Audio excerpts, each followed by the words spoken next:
오늘 말씀의 제목은 오늘 당신의 인생이 바뀝니다. 이런 제목입니다. 한번 따라하겠습니다. 오늘 당신의 인생이 바뀝니다. 오늘 내 인생이 바뀝니다. 바뀌게 될 줄로 믿습니다. 우리는 모두 한계 속에서 살아갑니다. 우리 인간들은 한계가 많아요. 참 굉장히 힘이 있는 것 같지만은 얼마나 한계가 많은지. 여러분 벼룩 아시죠? 벼룩은 자기 몸 길이보다 200배나 높이 뛸 수가 있다고 합니다. 근데 이 벼룩을요 유리병석에 놓아서 뚜껑을 덮어 놓으면 벼룩이 계속해서 뛰면서 뚜껑에 부닥칩니다. 반복해서 또 뛰고 또 부닥치고 뛰고 부닥치고 이렇게 하다가 뚜껑을 열어 놓으면 자기 몸보다 200배나 높이 뛴에도 불구하고 뚜껑만큼밖에 뛰지 않는데요. 보이지 않는 한계에 갇히게 된다는 것입니다. 여러분 현대를 살아가는 우리도 마찬가지입니다. 나는 이미 뒤처져서 이 나이에 뭘 새로 시작하겠어. 내 팔자는 여기까지야. 내 병은 고칠 수가 없어. 나는 더 이상 이 정도밖에 안 돼. 하지만 약 2000년 전에 이 한계를 뛰어넘은 사람이 나옵니다. 오늘 읽은 이 성경 말씀 요한복음 4장에 보니까 왕의 신하가 등장해요. 왕의 신하. 이 왕의 신하는 장관급 고위 공무원이었어. 오늘날로 말하면. 그래서 재산도 있었고 권력도 있었고 인맥도 있는 고위 관리였습니다. 그럼에도 불구하고 그가 해결할 수 없는 그런 문제가 생겼습니다. 사랑하는 아들이 죽어가고 있었습니다. 가버나움에서 가나까지 약 30km 그 이스라엘의 지형을 보면은요, 갈릴리 바다 근처에 이 가버나움이라고 있는데 또 가나라는 지역이 있어요. 거리가 30km입니다. 그래서 이 왕의 신하는 지푸라기라도 잡는 그런 심정으로 예수님을 찾아왔습니다. 왜? 예수님에 대한 소문을 듣고 있었기 때문에 예수님을 만나면 혹시나 자기 아들이 치료를 받을 수 있지 않을까, 그래서 예수님을 찾아온 것입니다. 그날 그의 인생이 바뀌었다는 사실을 믿으시기를 바랍니다. 죽어가던 아들이 살아났습니다. 불가능이 가능으로 바뀐 것입니다. 한계를 돌파한 것입니다. 어떻게 이런 일이 가능했을까요? 그가 발견한 비결이 무엇이었을까요? 첫 번째로 예수님을 만나면 당신이 바뀝니다. 예수님을 만나면 내 자신이 바뀌게 될 줄로 믿습니다. 여러분, 우리가 누구냐가 우리의 삶을 결정합니다.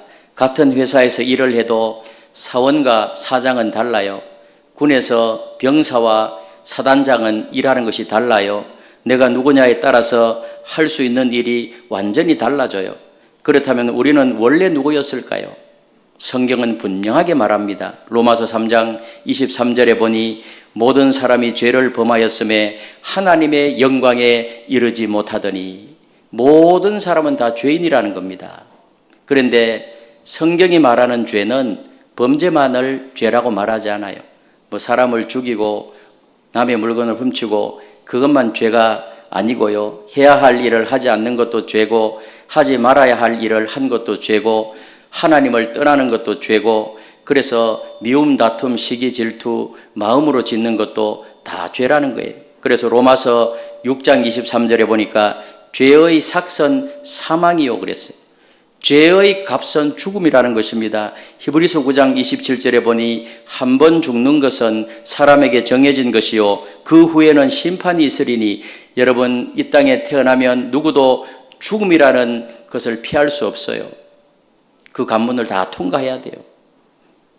그런데 죽음으로 끝나느냐? 그게 아니라는 거예요. 그 후에는 심판이 있으리니, 죄의 결과는 죽음이고 죽음 이후에는 심판이 있다는 것입니다. 이것이 바로 우리 본래의 모습이라는 것입니다. 그러나 예수님을 만나면 놀라운 일이 일어납니다. 오늘 본문에 보니까요, 왕의 신하가 예수님께 말합니다. 오늘 49절에 보니 주여 내 아이가 죽기 전에 내려오소서. 여기서 주목할 단어가 있어요. 주여 이렇게 말해요.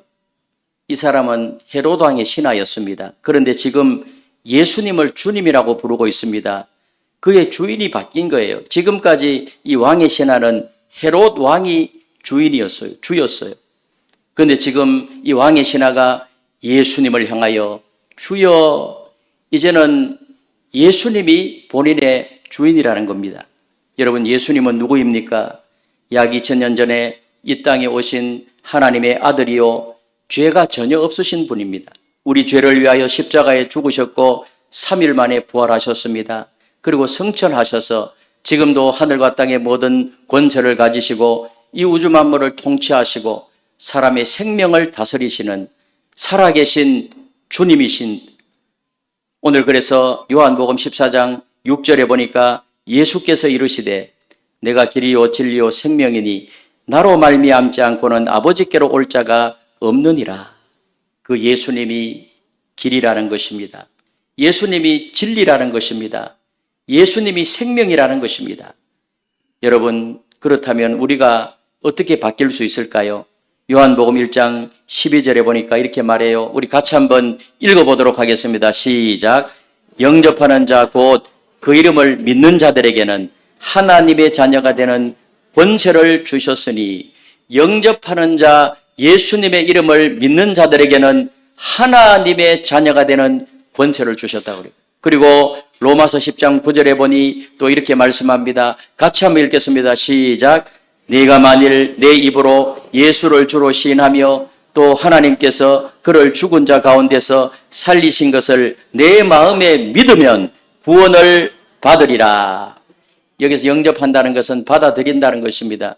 예수님을 받아들이고 믿으면 하나님의 자녀가 된다는 것입니다. 여러분, 우리가 하나님의 자녀가 되면 신분이 바뀌게 되고요, 모든 것이 달라지게 됩니다. 하나님의 자녀가 되면 모든 죄가 용서받고요, 그리고 구원을 받게 되고 영원한 생명을 얻게 되고 지옥이 아닌 천국으로 가게 되는 것입니다. 성경에 보면 지옥은 의식적으로 영원히 고통받는 것이고 천국은요, 영원히 행복하게 사는 곳이라고 그렇게 묘사되어 있습니다. 그리고 이 땅에서의 삶도 달라지는 것입니다. 더 이상 운명이나 그런 팔자에 매이지 않습니다. 하나님의 자녀로, 하나님의 능력으로 이 땅에서도 그렇게 살아간다는 것입니다. 한 기독교 방송에서요, 목사님 두 분하고 무속인이 함께 방송을 했어요. 그런데 이 무속인이 이렇게 말하는 거예요. 저는 손님들이 저를 찾아오면 머리끝에서 발끝까지 스캔을 합니다. 그러면 점괘가 나온다는, 점괘가. 그런데 진짜 예수 믿는 사람이 오면 다릅니다. 진짜 예수 믿는 사람이 오면 머리 위에 십자가가 보입니다. 그래서 점괘가 전혀 나오지 않습니다. 진짜 예수님을 믿는 사람은 이 무속인이 그렇게 방송에서 이야기한 거예요. 점괘가 전혀 나오지 않는다는 거예요. 여러분, 예수님을 믿으면 영적 신분이 완전히 바뀝니다. 더 이상 운명이나 팔자에 매인 사람이 아닙니다. 더 이상 귀신의 지배를 받지 않습니다. 가게에 내려오는 저주가 다 끊어지는 줄로 믿습니다. 예수 믿으면은요, 그 모든 우상들 다, 어떤 결박 다 끊어진다는 거예요. 30대 중반에 평범한 회사원이 있었습니다. 그래서 이분이 회사 다니면서 너무 힘들더래요. 번아웃이 된 거예요. 지하철을 타고 다녔는데 매일 지하철에서 생각을 했습니다. 나는 이 일을 평생 하면서 살아야 하나? 월요일이 오는 것이 너무나도 큰 스트레스였어요. 월요병이라는 것이 있지 않습니까? 나는 누구지? 왜 사는지? 살지? 왜 이렇게만 살아야 하지? 막 우울해지는 거예요. 회사 가는 게 너무 싫은 거예요. 그러던 어느 날 아내가 이렇게 교회를 다녔는데 권유를 한 거예요. 아마 행복한 만남 이런 것이 있었나 봐요. 교회 한번 꼭 가자고. 교회 나왔습니다. 그날 들은 말씀이 가슴에 꽂혔대요. 당신은 하나님의 자녀입니다. 당신은 소중한 존재입니다.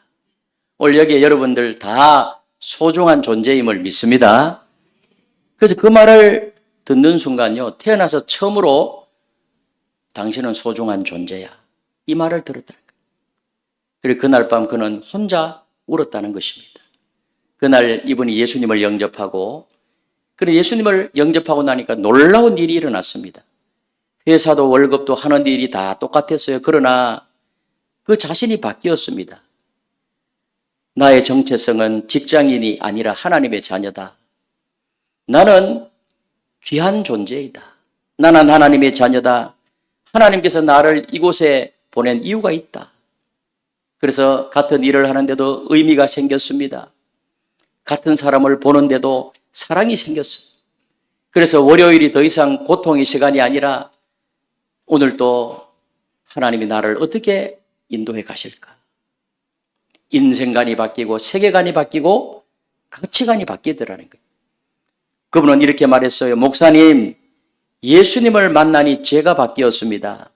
세상은 그대로인데 제가 바뀌니까 세상이 달라 보여요. 여러분, 예수님을 만나게 되면 내 자신이 바뀌게 됩니다. 행복하게 될 줄로 믿습니다. 행복이 시작될 줄로 믿습니다. 실제로 이렇게 경험한 것입니다. 그런데 말입니다. 왕의 신하는요, 예수님을 주여 이렇게 부르게 되었습니다. 그가 예수님을 만남으로 바뀐 것입니다. 하지만 아들은 여전히 그 30km 떨어진 곳에서 가나에서 가버나움까지, 아들은 지금 가버나움에 있는데 예수님을 만난 곳은요, 가나라는 지방이에요. 그런데 예수님을 만났음에도 불구하고 30km 떨어진 곳에서 여전히 아들은요, 의식을 잃어버리고 신음하면서 죽어가고 있어요. 여러분, 자신이 바뀌는 것만으로 충분하지 않습니다. 삶의 문제들은 여전히 우리 앞에 있습니다. 그렇다면 이제 무엇이 더 필요할까요? 두 번째 비결이 필요해요. 두 번째로 예수님을 믿으면 문제가 해결됩니다. 예수님을 믿으면 문제가 해결될 줄로 믿습니다. 여러분, 우리는 모두 다 해결할 수 없는 문제를 가지고 있어요. 때로는 한계에 부닥쳐요. 왕의 신하는 많은 것을 가졌습니다. 돈도 권력도 지식도 인맥도 다 있었어요. 하지만 죽어가는 아들을 살릴 수 없었습니다. 자기가 가지고 있는 모든 것을 동원해 보았지만은 아들의 병은 낫지 않는 거예요. 현대를 살아가는 우리도 마찬가지예요. 정보는 넘쳐나지만 내 문제는 해결되지 않습니다. 기술은 발전하지만 내 마음의 공허함은 여전히 채워지지 않습니다. SNS 친구는 수천 명이지만은 외로움은 더 깊어집니다. 군중 속에 고독이 있는 것입니다. 이때 예수님은요, 믿음을 말씀하셨어요. 믿음을. 48절에 보니까 너희는 표적과 기사를 보지 못하면 도무지 믿지 아니하리라. 현대인들이 바로 그래요. 데이터를 보여줘. 증거를 제시해. 리뷰가 몇이야. 보아야 믿고 확인해야 믿습니다. 하지만 그것은 진정한 믿음이 아니에요. 그것은 사실을 인정하는 것뿐입니다. 히브리서 11장 1절에 보니까 믿음은 바라는 것들의 실상이요 보이지 않는 것들의 증거니라. 할렐루야. 믿음은요 보지 않아도 신뢰하는 것이 믿음이라는 사실입니다. 그래서 성경 말씀에 나타난 것, 보지 않아도 믿어지고 믿는 것입니다. 왕의 신하는 예수님을 믿었을 때 문제가 해결되었습니다. 예수님께서 말씀하셨어요. 50절에 보니까 가라, 내 아들이 살아있다. 가라, 내 아들이 살아있다. 예수님은 함께 가지도 않았어요. 적어도 함께 가서 아들한테 손을 얹든지 아들 앞에서 무슨 말씀을 하시든지 아니면은 기도를 해 주시든지. 그런데 뭐라고 해요? 왕의 신하한테 가라, 네 아들이 살아있다. 말씀만 하신 거예요. 그래서 왕의 신하는 지금 선택의 기로에 서 있어요. 믿지 않는 선택이 있고 믿는 선택이 있어요. 믿지 않는 선택은 뭘까요? 말도 안 돼. 예수님이 아들한테 가서 직접 뭔가를 해주셔야지. 가라, 내 아들이 병이 다 나았다, 살아있다. 그 말이 안 돼요. 믿음의 선택은 뭐예요? 예수님이 하신 말씀이니까 한번 믿어보자. 예수님이 그렇게 말씀하셨으니 믿어보자. 둘 중에 하나예요. 오늘 이 왕의 신하가 어느 것을 선택했느냐? 50절 하반절에 보니까요. 그 사람이 예수께서 하신 말씀을 뭐라 그랬죠? 믿고 가더니. 이왕의 신하는 믿음을 선택했어요. 눈으로 확인하지 못했습니다. 예수님이 함께 가지도 않으셨어요. 아들이 낳았는지도 알지 못했습니다. 하지만 그는 예수님을 믿고 집으로 향했습니다. 근데 집으로 가는 길에 종들이 달려와서 종들이 주인님, 아이가 살았습니다. 아이가 살아났습니다. 언제부터 낳았느냐? 어제 7시에 갑자기 열이 떨어지기 시작했습니다. 어제 7시는 언젠가 하면 가라 내 아들이 살아났다고 하는 예수님이 말씀하신 바로 그 시간이었어요. 30km나 떨어진 곳에서 예수님이 말씀만 하셨는데 그 순간 아이의 병이 나은 것입니다. 여러분, 예수님을 믿으니 문제가 해결되었다는 사실을 믿으시기를 바랍니다. 불가능이 가능케 되었고 한계가 극복되었습니다. 하나님의 기적은 오늘도 일어나는 것입니다. 마가복음 9장 23절에 보니까 믿는 자에게는 능히 하지 못할 일이 없느니라. 하나님의 기적은 오늘날에도 일어나요. 여러분, 오늘날에도 하나님 안에서 믿음으로 살게 되면 크고 작은 기적의 역사가 오늘날에도 일어나요. 우리가 인생을 살아가다 보면 때로는 기적이 필요할 때가 있어요. 너무나도 위험한 상황 속에서 하나님의 도우심에 손길로 말미암아서 기적이 일어나야 돼요. 내가 어떻게 할 수 없는 한계 상황 속에서 하나님의 기적이 필요할 때가 있어요. 저는 여러분들이 예수님 안에서 예수님을 만나고 예수님을 믿음으로 말미암아서 한계 상황 속에서 어려운 상황 속에서 크고 작은 기적을 경험해 나가는 그런 인생들이 되시기를 주님의 이름으로 축복합니다. 한 권사님의 이야기예요.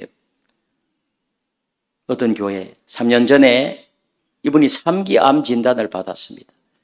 암 3기입니다. 이러니까요. 하늘이 무너내질 것 같아요. 세상이 무너졌어요. 그래서 다음 주일 교회 나가서 같은 또래 그 구역 식구들에게 이야기를 했습니다. 저 암 진단을 받았어요. 이렇게 하니까 그 구역 식구들이요. 권사님을 붙잡고 함께 간절히 기도했어요. 기도하는 분이 평범한 교인들이었어요. 예수님을 믿고 기도했습니다. 예수님은 죽은 나사로도 살리신 분 아닙니까? 권사님을 고쳐주실 수 있음을 믿습니다. 의사의 손길을 통해서 치료하게 하시고 꼭 필요한 치료가 이루어지게 하시고 하나님 의사의 손길에만 맡겨두지 마시고 직접 치료의 손길을 그 광선을 발하여 주셔서 암세포가 사라지게 하여 주시옵소서. 그 구역 식구들이 간절히 기도했다는 거예요. 매일 저녁 온라인으로 모여서 기도했습니다. 권사님은 수술과 항암 치료를 받았어요. 힘들었지만은 기도하는 구역 식구들의 그 기도의 힘을 힘입어 포기하지 않았습니다. 6개월 동안 치료를 받았는데요. 의사가 이렇게 말하더래요. 이상합니다. 암이 거의 다 사라졌습니다. 기적입니다. 이 권사님 암세포 사라진 거 좀 크게 한번 아멘해 주세요. 1년 후에 완치 판정을 받고요. 얼굴에 생기가 넘쳤어요. 목사님, 저는 이제 압니다. 하나님의 기적은 오늘날에도 정말 일어난다는 것을 제가 체험했습니다. 제가 살아있는 것이 기적입니다. 여러분, 예수님을 믿으니 문제가 해결된 것입니다. 예수님을 믿으면 우리에게 필요한 어떤 상황 속에서 꼭 필요한 대로 해결되는 역사를 경험하게 될 줄로 믿습니다. 저는 개인적으로 신유하는 목사는 아니에요. 하지만 기도하면은요, 예수님의 이름으로 예수님의 그 보혈의 능력으로 기도하게 되면 정말 병이 나아요. 제가 기도해서 병난 사람들 많아요. 기도하고 선포한 대로 하나님이 일하심을 봅니다. 저는 여러분이 셀에서 믿음으로 기도하면 여러분들의 기도를 통해서도 병이 낫고 때로는 문제가 해결되는 역사가 일어나는 줄로 믿습니다. 그런데 문제가 뭔지 아십니까? 믿음이에요, 믿음. 사람들이 저를 찾아올 때는요, 담임 목사님이 기도하면 내가 병이 낫겠지, 이런 믿음으로 찾아와요. 그러니까 야고보서에 보면 믿음의 기도는 병든 자를 구원한다고 했어요.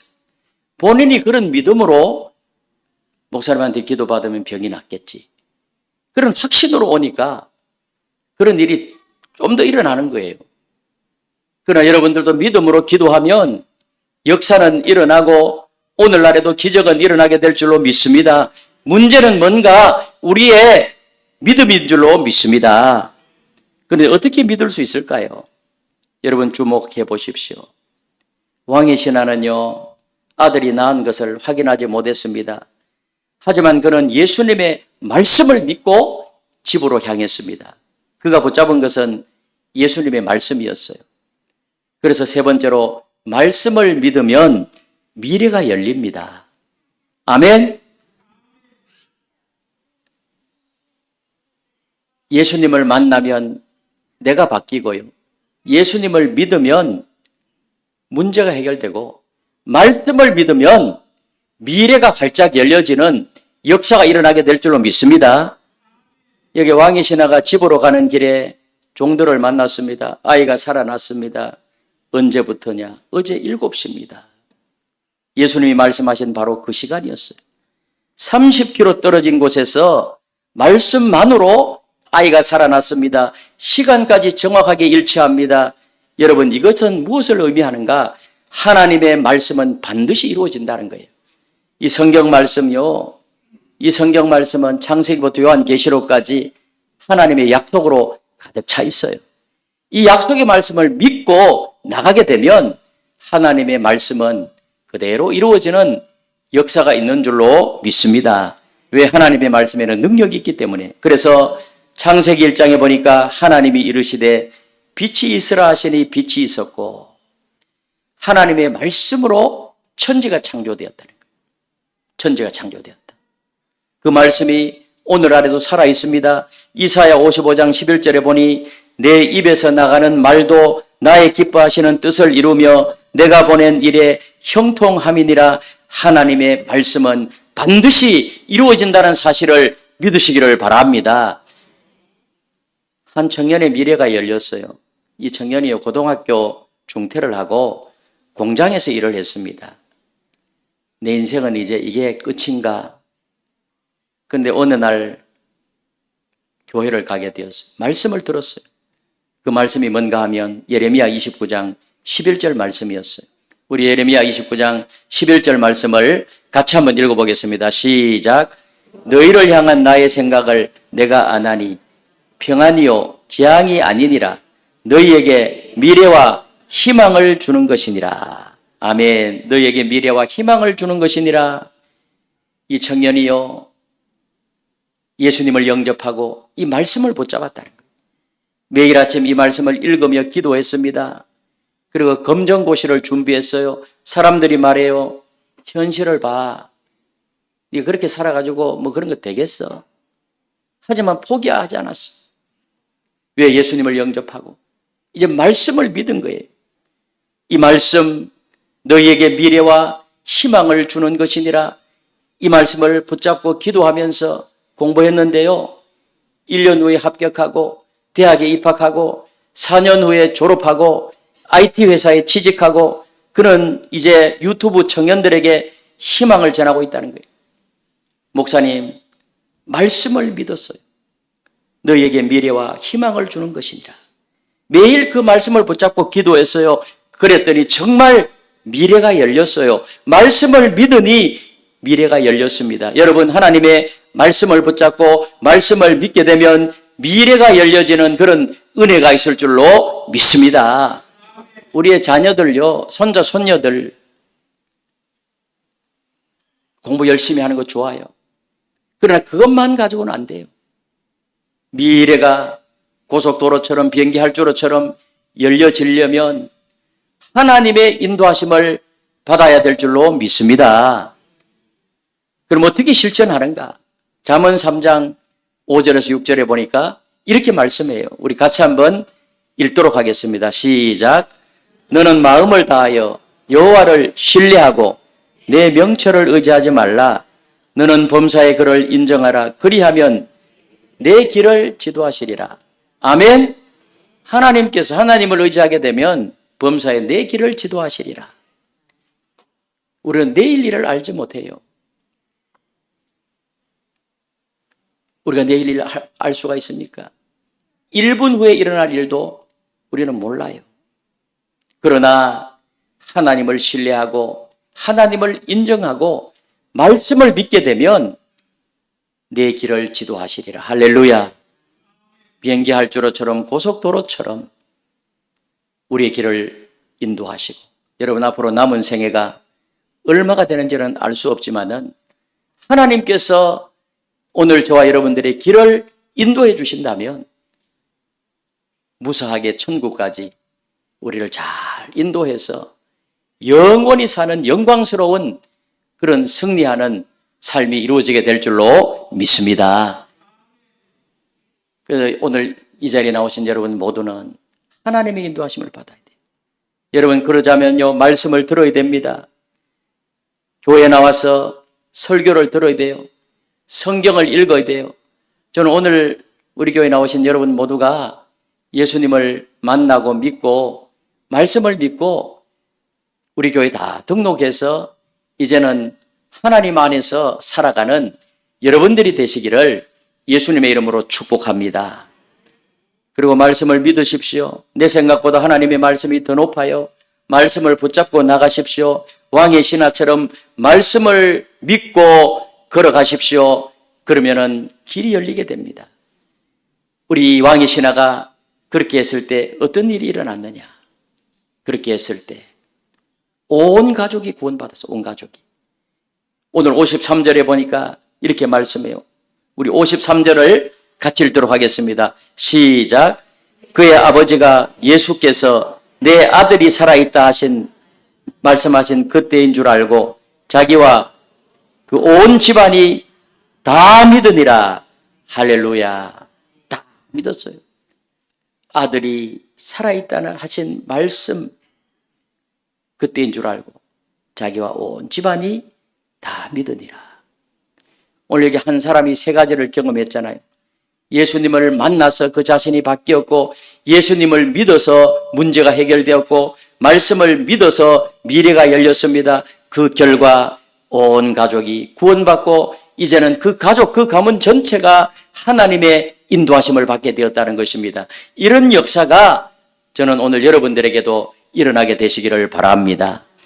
혹이라도 여러분 해결돼야 할 문제가 있습니까? 오늘 이 시간을 통해서 하나님 안에서 그 문제가 해결되시기를 주님의 이름으로 축복합니다. 여러분 육신이 연약합니까? 하나님 치료의 광선을 발하여 주셔서 연약한 육체의 질병이 다 떠나가는 역사가 오늘 이 시간 일어나게 되시기를 주님의 이름으로 축복합니다. 회복되어지는 역사가 있기를 바랍니다. 내 심령에, 내 마음에 정서적으로 우울증, 불면증, 여러 가지 많은 공황증, 신경증 다 떠나가는 그런 역사가 일어나게 되시기를 주님의 이름으로 축복합니다. 온 가족이 구원받았어요. 사랑하는 성도 여러분, 오늘 우리는 인생을 바꾸는 그런 세 가지를 보았습니다. 예수님을 만나면 내 자신이 바뀌고요.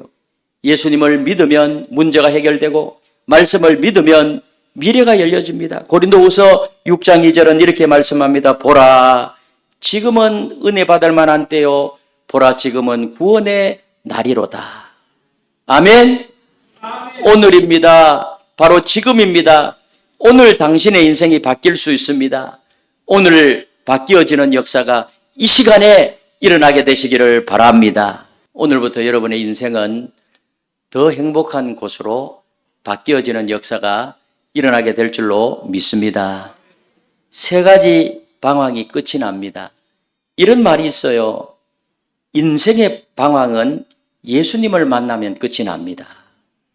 신앙의 방황은 좋은 교회를 만나면 끝이 납니다. 교회를 찾는 방황은 하나인 교회를 만나면 끝이 납니다. 우리 하나인 교회가 여러분들을 온 마음으로 환영합니다. 이제 교회 생활을 시작하십시오. 여러분 예수님을 만나서 날마다 새로워지시고 예수님을 믿음으로 문제가 해결되고 말씀을 믿음으로 여러분들의 미래를 열어가시는 그런 놀라운 축복이 여러분의 삶의 현장에 일어나게 되시기를 예수님의 이름으로 축원합니다.